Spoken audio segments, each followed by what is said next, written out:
Far back corner. Why is this station so big?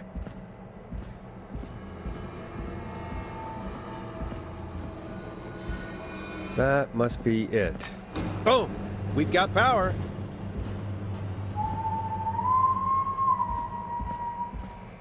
The Whistling Man. I need to warn Peggy.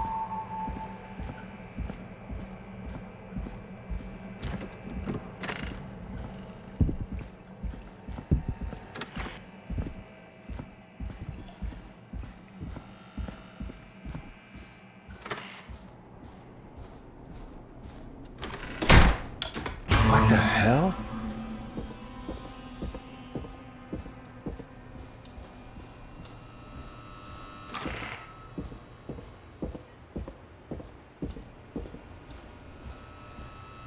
What?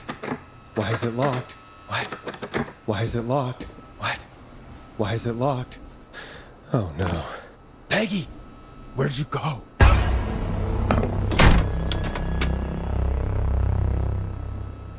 No way. This can't be happening.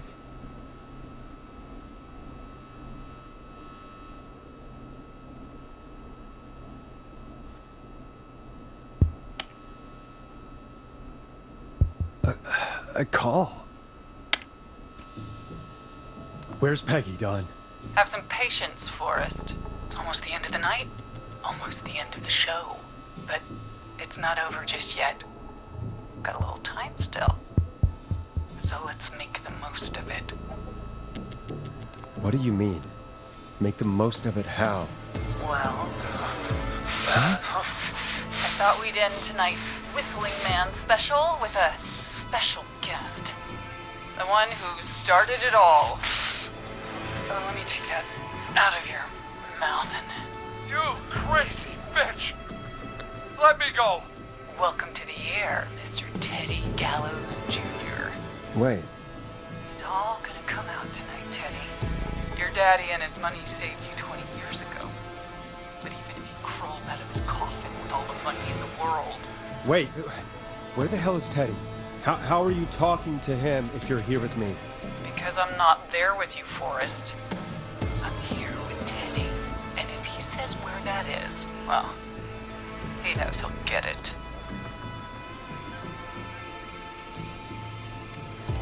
Wait, then... Who am I looking at? Forrest Nash, let me introduce you and all of Gallons Creek to my boy, Henry Barrow. Your son? You mean you... Wait, that he... Yes, Forrest. He and I had a son. So there were two Whistling Men tonight. Of course! That explains how you were always able to get around town so quickly. And that's how you escaped the secret archives in the newspaper office. Don't think I've forgotten about that, Forrest. Locking my sweet boy away like an animal. And Murphy, he was right, wasn't he? He did fight a man. He did. I taught my boy to never run away from a fight. Hang on. Did you say Barrow? Then... Are you... Let me just get this mask off. Damn uncomfortable thing. No wonder Mooney went crazy wearing this. There we go. Marie Campbell? George's old girl. Oh, well, it sure has been years since I last saw. Oh, God damn it. Marie Campbell? So, not Dawn, huh? No, not Dawn. What are you going to... Everyone's gonna know now what Teddy did. He killed George that night. This night. 20 years ago. Listen to me. You... You're gonna talk when I talk to you.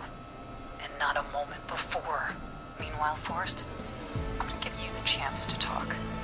You're gonna help me reveal what really happened to George all those years ago. Okay, Marie. I'll do it. Good. Then let's talk about the night George was murdered. Murdered? Listen, I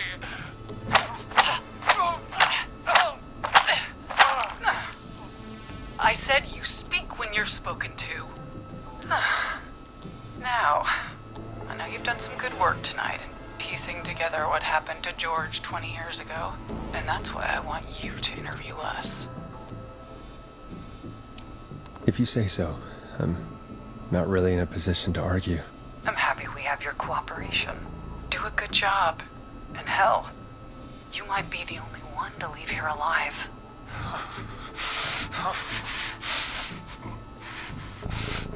I need to drag this out.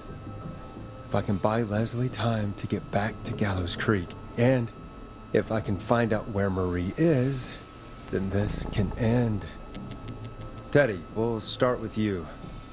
Just, talk me through what happened that night. How did it start? how would I know? It was 20 years ago.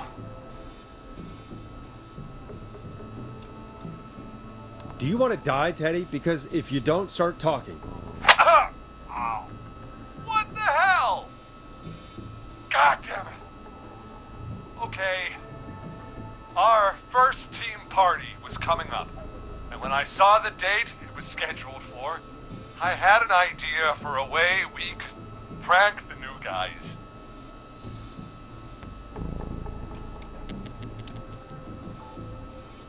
It was the night Mooney, the original Whistling Man, vanished. Isn't that right? That's right. And hell, it seemed too perfect to pass up. I was just surprised no one had ever thought to do it before. Wait. You mean this was the first Whistling Night? Keep talking, Teddy. We went up near Whistling Point. God, who was there? Me, Jason, and George, of course. But George didn't come alone. He brought Marie. And Roller Ricky, he was there too, wasn't he? Yes, Ricky was there too. Runner Ricky, our wide receiver. I helped him off the bottle, you know. Because I'm a decent man. Is that so? Yes, it is. He came apart one day. Some people do. He had some issues. Wasn't stable. I didn't want him to hurt his chances in life.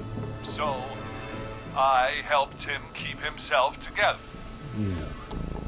You were afraid he would talk about that night, weren't you? Keep talking. About midway through the night, we put the prank into action. We looked up at the trees and saw Jason there. Bloody, like he'd just been stabbed. And the Whistling Man. Everyone screaming. George and I and Ricky, we got left behind.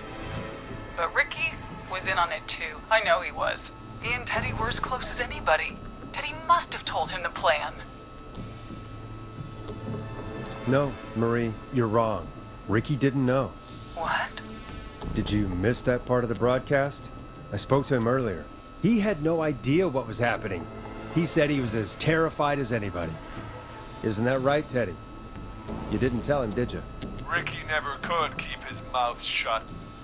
If we told him, he would have given everything away. But well, it doesn't matter. He didn't run his mouth enough to tell anybody about it afterwards. He's still guilty. It was just a stupid prank. How can you still say it was just a prank? Oh, come on. Oh, God damn it. You made George think Jason had been murdered. He thought his best friend was dead. And so tonight you stabbed him for real? It's the role he wanted to play. Jason's still alive, Marie. He was with a friend. We talked her through how to stop the bleeding and got him professional help just in time. Oh. Well, shame he didn't have the good sense to die earlier. He's gonna regret that. Enough about him. Me and George took took off running, but somehow we got separated in the woods. I ended up near the bottom of Whistling Point, and when I noticed George wasn't with me, I panicked. And then, I don't know how he snuck up on me, but the Whistling Man grabs me. I scream, and he starts laughing, telling me it's just a joke. I can stall for time here. Who was it, Marie? Who was the Whistling Man?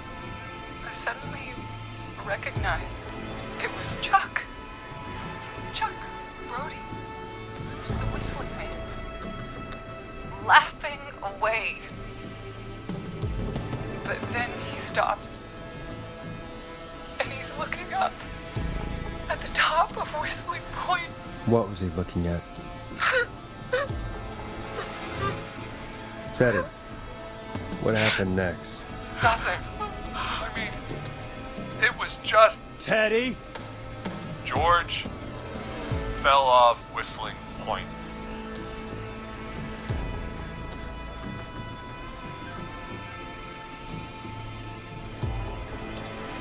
Where were you when it happened? You were up there. You were dressed as the Whistling Man too, and I didn't push him, God damn it!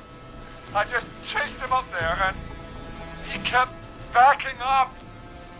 When I saw he was about to go over, I reached out. That's what you saw. you liar!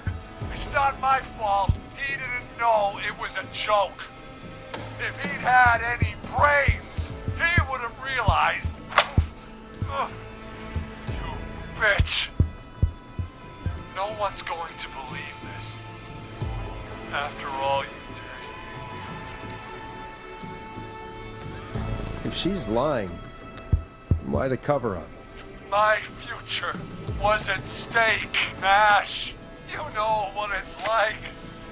People like us are bred for bigger things. I'm going to be the mayor of this town, Forrest. And then governor. And then, who knows? What happened that night was tragic. It should never have happened. But it was a mistake. It was just a stupid joke gone wrong. So my father sent Clive out to clean it up. Why should a blip ruin my future? George was a blip? He wasn't a blip, Marie. His father covered it up from there. I searched for George's body all night, but You never found his body, Marie? I looked all night. Jogger found him the next morning, washed up on the river. Instead of telling the truth, she lied. She said she found him in the reservoir. Our jazz runner, Sandra Sharp. Everyone was in on it, Forrest. Even the coroner wrote a fake report. Said George was drinking. That he'd just got himself into trouble. And Fake report? I only heard the tapes. you'd be disgusted by it. For all it's worth, Virginia didn't have much of a choice. She had a sick sister whose treatments she couldn't afford. She played along with the gallows to save her sister's life. And her own. Even still, she should have told the truth. I did my part. I tried everything I could think of. I even went to the newspaper, but no. That coward killed the story. We'll take care of Maurice Russell later. You've been through hell, Marie. I'm sorry. You've got no idea. Never should have started. He shouldn't have pushed Mike George off a cliff. He should have been punished. But it's coming to a stop.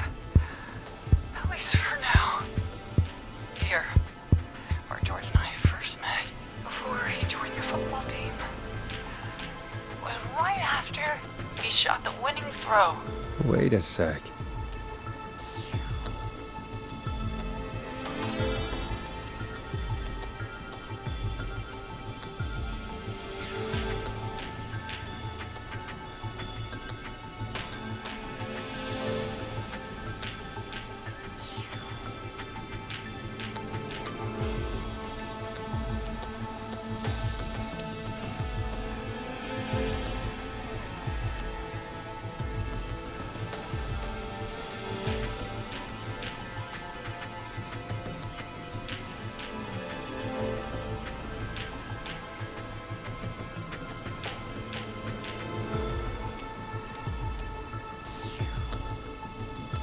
Gallows Creek High, in the gymnasium.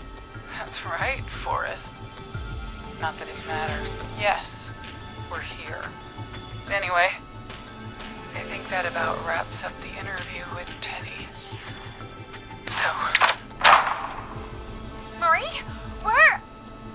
Oh my god. Peggy! Teddy? You gotta help me. Quiet.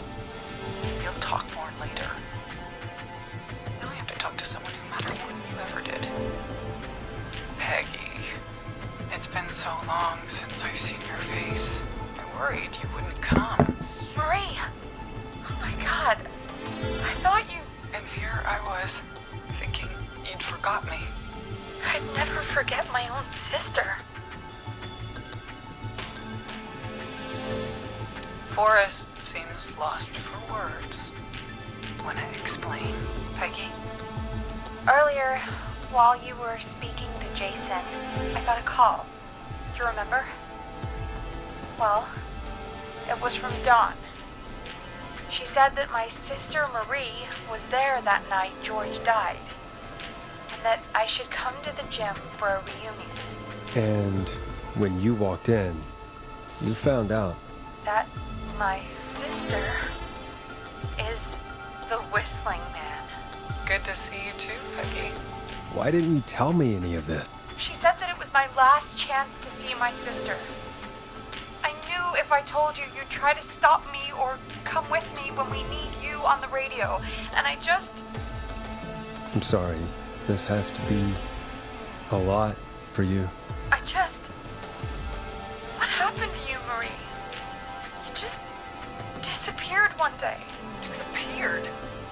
I was thrown out, Peggy. I begged Mom and Dad to do something about what happened that night, but did they care? No. They told me to stay quiet. They only cared when they learned I'd been with George. And... Marie, I'm so sorry.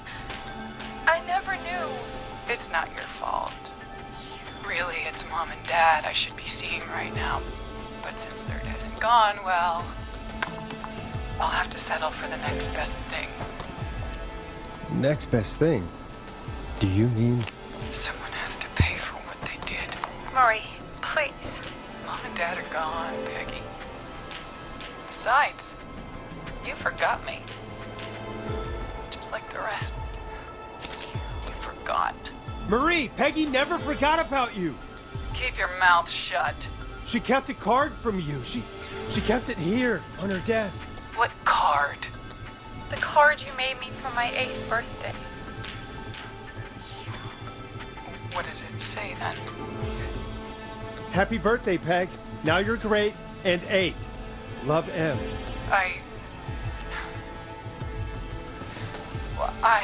Henderson police! Freeze! No! Henry! Get out of there! Peggy! We have 2 wounded, and we're in pursuit of the suspect. Henderson police! Freeze! Forrest! Leslie, how's Peggy? She's been cut pretty bad, but we're here now. I'll be okay. God, Marie!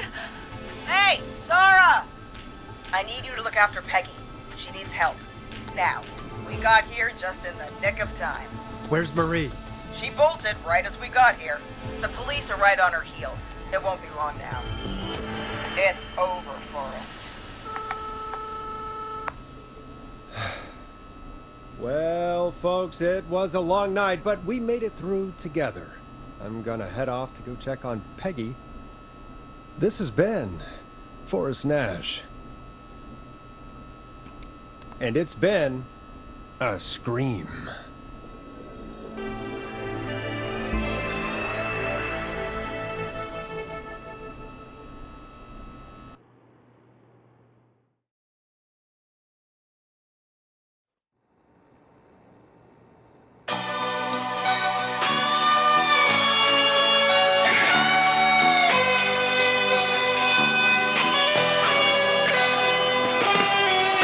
In the dead of night, I could